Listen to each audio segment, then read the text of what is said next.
Good morning guys! Kamusta kayo? Ayun! Nag-aya nga pala si Mrs. kumain dito sa Aichi Cafe. Napapanood kasi niya at natatakam siya sa mga desserts na tinda dito. Dito nga pala ito sa Del Monte Avenue. Malapit ito sa Z-Square Mall, Banawe. Maliit lang itong store na to. Bilang na bilang lang ang mga tables. Medyo cramp.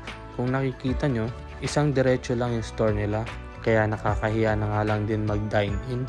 Kasi parang madaming nag-aantay sa'yo at kitang-kita mo na nasa harapan mo yung haba ng pila. Hindi ko sure kung talagang ganito lang yung theme ng kanilang store. Yung tipong Japan store na always on the go. Meron ngang direct access yung cashier doon sa bintana. Parang hole in the wall. Maliit man yung store nila, makikita mo ang pagiging aesthetic nito. At ang maganda dito, meron silang CR na may bidet. Siya nga pala, 10 AM pa lang nito, kakabukas lang nila pero mahaba na agad ang pila. At nauna na nga dumating itong order namin na matcha mochi ice cream. Masarap itong ice cream na to. Hindi siya ganun katamis, hindi rin siya ganun kapait. Malalasahan mo yung matcha flavor pero hindi siya ganun ka-strong. Hindi ko alam kung good ba yon or bad. Pero isang masasabi ko, sobrang smooth and silky ng ice cream na to. Hindi ko alam kung napapansin nyo, sa ibang ice cream parang magalas. Or ako lang ba yun? Ang pinaka tumatak sa akin dito ay yung mochi. Sobrang lambot at mabilis lang din matunaw sa bibig mo. Sabi sa akin ni Mrs. naalala daw niya yung ganitong ice cream sa Kyoto nung pumunta kami. Mahilig siya sa matcha flavor at para sabihin niya na naalala niya ang Kyoto dahil sa ice cream na to, ay sa tingin ko pasok na pasok ito.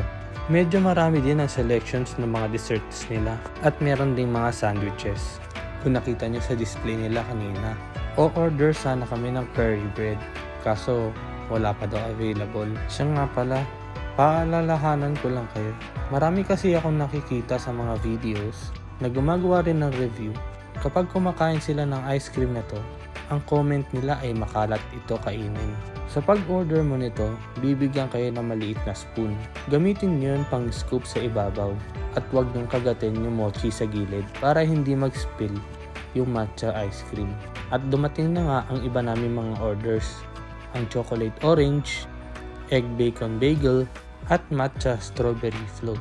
At dahil sobrang crowded na nga dito sa loob ng store, naisipan namin na sa bahay na lang namin kakainin to. Nakauwi na nga kami. Natunaw na agad ang matcha ice cream sa strawberry float.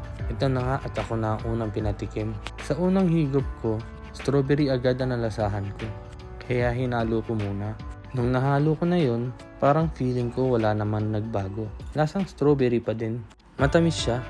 Hindi ko maramdaman yung matcha, pero mas naging creamy siya. Ang pinakamalapit na lasa ko ay yung Apollo na chocolate. Ganun ang lasa niya. Sunod na nga namin tinikman ay yung order ko na chocolate orange. Sa pagkakaintindi ko, akala ko lasang chocolate na may konting hint na orange. Pero mali ang akala ko. Napangiwi ako, maasim siya. Dapat yata orange chocolate ang tawag dito.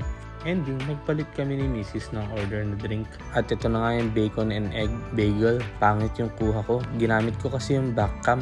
Hindi ko pala nakuha ng maayos. Anyway, masarap ito. Meron siyang mayonnaise. So, para siyang egg sandwich na may bacon. Pero may pagka-crispy itong bread na to. Ayos din yung bacon. Hindi mahirap putulin. Paalala lang pagkakain kayo nito sa labas. Gamit kayo ng knife and fork kung ayaw nyo ng instant dimples. Cash and Gcash nga lang pala ang tinatanggap nila dito. At street parking lang din ang meron sila. Ayun lang. Bye-bye!